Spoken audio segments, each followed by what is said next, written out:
Hello everyone, welcome to Dezkr's YouTube channel. In this video, we will be talking about how to say no as a product manager. Sounds controversial, right?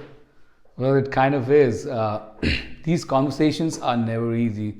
Saying no is difficult in our personal lives. It's also difficult in our professional lives because nobody likes to take no for an answer.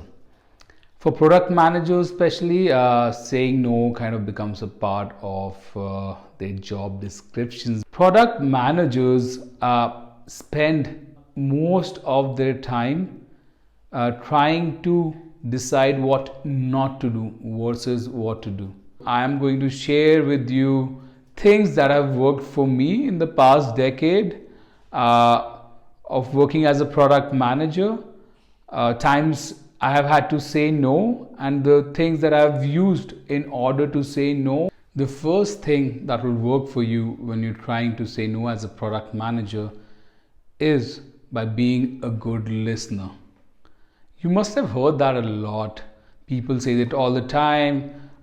You have to be a good listener to be a leader. It's very, very important. But the problem is that we don't really see that happen a lot in our workplace. But for a product manager, being a good listener is half your job.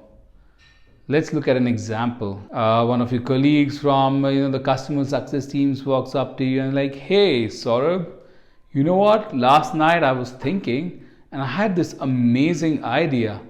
Do you think it would be good? It would be helpful if we build it out for the team?" Within the first 10 seconds, you're like, I have heard this idea like multiple times. So what do? Do you tell them that, hey, I've heard this idea, this conversation is over? No, absolutely not. Do not do that. Like I said, there is no such thing as a bad idea, even if you're hearing the same idea for the 10th time. Please be patient. It is possible that this person is trying to focus on the idea from a very different perspective, a different angle, something that you might have not thought about yourself. So you have to be patient, you have to be willing to listen. You want to say no? First, show some empathy to your users. For example, one of your customers who uses your product on a very regular basis calls you up and says, "Hey, I've been facing this problem. It's definitely an irritant. I don't know what to do." That this is not a problem that a lot of people understand. It's so unique to this particular users. Chances are that you're probably not going to fix the issue. What do you say? Do you just tell the user point blank that, "Hey, I'm not going to solve this problem"? That might not necessarily work. Yes, you are being honest, but the way you deliver that message can really impact the response you get from the user. We just spoke about showing empathy. The next one is do not make promises, and please do not confuse showing empathy with making promises. They're completely different things. When I started out, I was always so excited about every idea I used to hear, and I used to, go in and say, "Yeah, we're going to do this," only to backtrack later. One thing that will really help you is this phrase, "Can I get back to you later?" Remember this. You can get back to people later. You do not have to answer or make a commitment right there. But do not abuse this.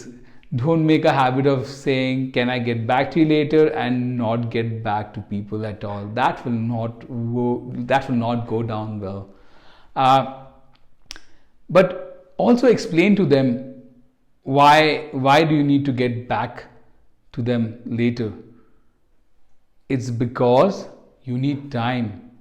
You need time to do the due diligence on the idea, like to find answers to some of the following questions.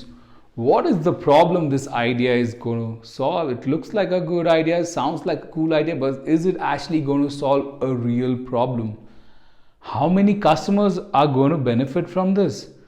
Is this an idea that is only going to help just one customer? And if so, is it even worth considering? Is there a workaround that does the job? Is there a way we can use our product to solve these problems without building a new feature? So do not make promises. Tell the users, I will get back to you later, and please do get back to them later. So the next thing that will help you with your no conversations is explaining the process to the people who are giving you feedback. And most companies have processes around how to get feedback from users or stakeholders. Some of them are really very well dialed in, some of them not so much. At the end of each conversation, it's important that you continue to keep telling all the users about your feedback process. When you have a feedback process, it gives you the opportunity to make use of your time better as a product manager.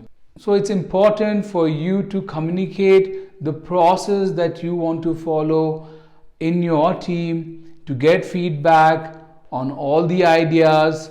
It also makes it easier for everybody to understand the amount of effort that goes on to evaluate different ideas, and the fact that you are not saying no to ideas just for the heck of it. You're saying no because you have a process and you put the idea through the process, and the final conclusion that you came to was that at this point of time, it does not look like we would be executing this idea.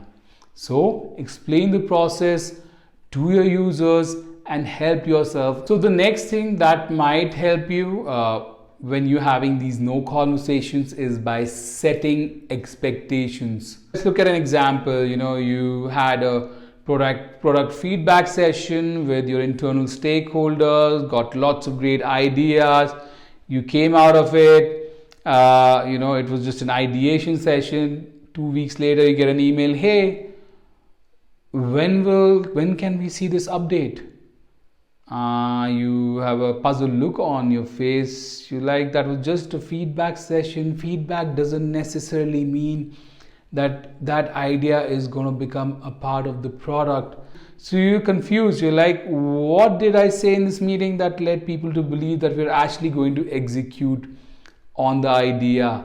It's important, it's very, very important that at the end of every meeting, every conversation around feedback, you set correct expectations on what is the next step, when can people get update, are all these feedback going to be actioned upon or not, how can people track progress. So it's very, very important to set expectations with your stakeholders, and when you do that after every meeting, it becomes a part of the culture of the organization. Over time, everybody becomes more educated about what the product process is and what the product life cycle is and how the product team works around their processes and what to expect. Last but not the least is lean in. It is possible that you might have a stakeholder or a user who's really, really angry. It might be a stakeholder, somebody from the sales team who's trying to close that deal.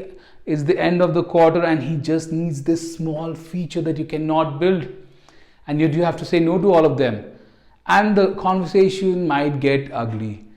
At that point of time, you need to remember that you're not alone. You have an entire product team. You have your managers, your peer to lean in. Take their help, take their support. Ask them what their experience has been like. Chances are, if they've worked long enough in the company, they must have gone through something similar. How did they handle the situation? Lean in, take support from your manager or anybody else who you think you can help you diffuse a potentially difficult conversation with a stakeholder. So those are all the things that have helped me maintain great relationships with my co-workers, as well as continue to say no when needed. I hope they were helpful for you. Thanks a lot for watching the video, everyone. I hope you like the content. If there is anything else you'd like us to cover in the future, do let us know. And don't forget to hit that subscribe button on your way out. Thank you.